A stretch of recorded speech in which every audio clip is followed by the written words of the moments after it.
करे। डैड और रजनी जी एक दूसरे को पहले से जानते हैं क्या? हाँ पंच, और बाकी घर वाले भी रहेंगे ना, तो मैं गोद भराई की रस्म नहीं करूंगी। बड़े लोग बड़ी बातें, ये लोग गधी बातें। पराग को ठहर, नाम सुना सुना सुना तो लग रहा है। जल्दी मेरी बचपन की सहेली है। गड़े मुर्दे उखाड़ने में मुझे बड़ा मजा आता है। आज के एपिसोड की शुरुआत में एक कंटेंट क्रिएटर अनुपमा से मिलती है और कहती है कि उसका फैशन शो बहुत सफल रहा है। वह बताती है कि वे अनुपमा का इंटरव्यू लेना चाहते हैं और उनकी पूरी जर्नी को पब्लिश करना चाहते हैं ताकि अनुपमा की कहानी बहुत से लोगों को इंस्पायर करे।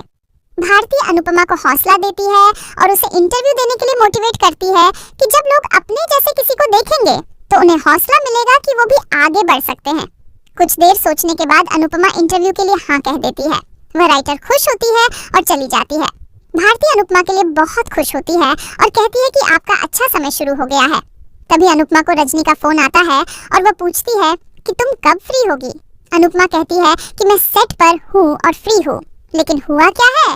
रजनी बताती है कि उसे अपनी बेटी के लिए शॉपिंग करनी है क्योंकि वह क्रिसमस पर आ रही है। अनुपमा शॉपिंग पर जाने के लिए हाँ कह देती है। इसी बीच वरुण वहाँ आता है तो अनुपमा हैरान होकर पूछती है कि तुम यहाँ क्यों आए हो? वरुण बताता है कि सरिता ने वड़ा पाव देकर भेजा है। अनुपमा वरुण से कहती है कि ये तुम भारती को दे दो, मैं तुम्हारी माँ के साथ बाहर जा रही हूँ। वरुण सामान भारती को दे देता है और उसे देखता रहता है। दूसरी तरफ शाह हाउस में तोशु और पाखी स्टाइल में तैयार होकर आते हैं तो बाबूजी, किंजल और लीला हैरान हो जाते हैं। तोशु और पाखी शाह परिवार को बताते हैं कि ईशानी और परी सेलिब्रिटी बन गई है तो मीडिया वाले हमारा इंटरव्यू लेने आए हैं। बाबूजी और लीला उन दोनों को छेड़ते हैं और उनका मजाक उड़ाते हैं। दोनों इंटरव्यू देने के लिए बैठते हैं। रिपोर्टर उनसे कहते हैं कि आपके बच्चों की सफलता में अनुपमा जी का बहुत बड़ा हाथ है। तोशु और पाखी कहते हैं कि सफलता खुद की मेहनत से मिलती है, हमारे सपोर्ट से ही हमारी बेटियां सफल हुई हैं। तोशु और पाखी परी और ईशानी की सफलता का पूरा क्रेडिट खुद ले लेते हैं और अनुपमा को पूरी तरह नजरअंदाज कर देते हैं।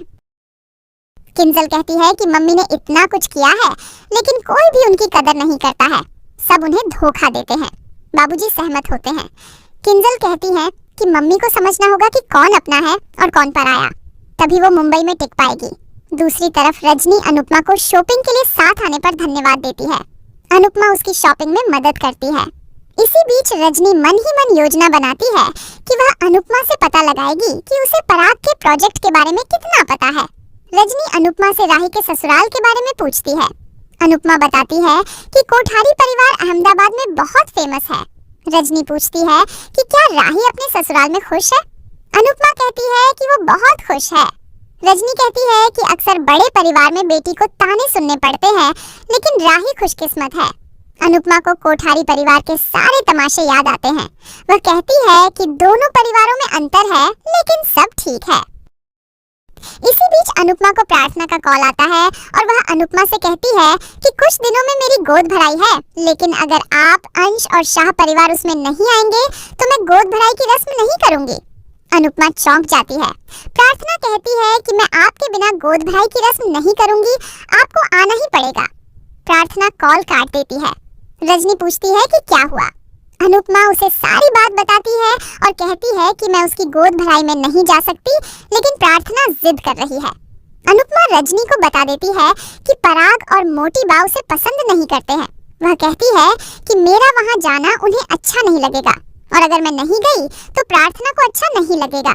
जब वो लोग मुझे पसंद नहीं करते तो मैं अकेले कहाँ तक रिश्ता निभाऊंगी। मैं प्रार्थना करती हूँ कि दोनों परिवार के बीच सब ठीक हो जाए। अनुपमा दूसरी दुकान में चली जाती है। रजनी कहती है कि ऐसा नहीं होना चाहिए, मैं ऐसा नहीं होने दूंगी।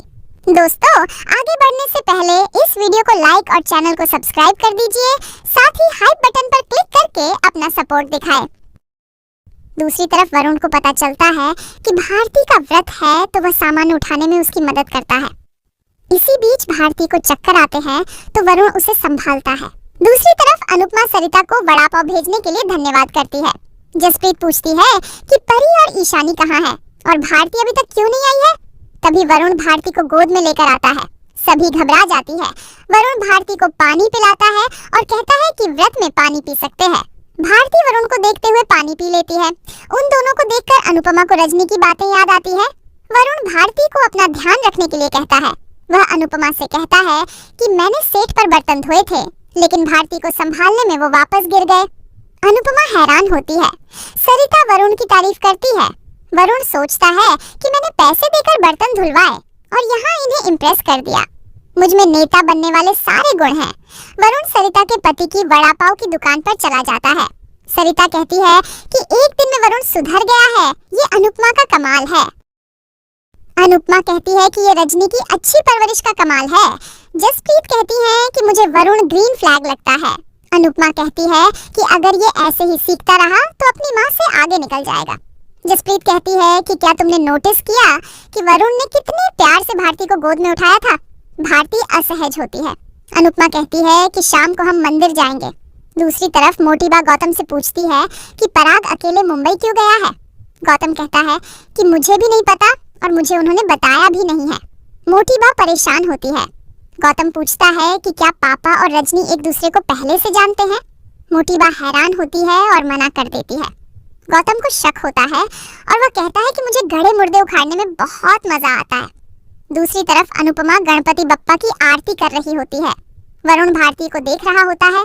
इधर रजनी भी भगवान से प्रार्थना कर रही होती है। पराग रजनी के घर की तरफ जा रहा होता है। दूसरी तरफ सभी आरती करते हैं। आरती करते हुए भारती को वापस चक्कर आते हैं तो वरुण उसे संभालता है। अनुपमा मन में भगवान को सभी चीजों के लिए धन्यवाद कहती है और गणपति बप्पा का जयकारा लगाती है।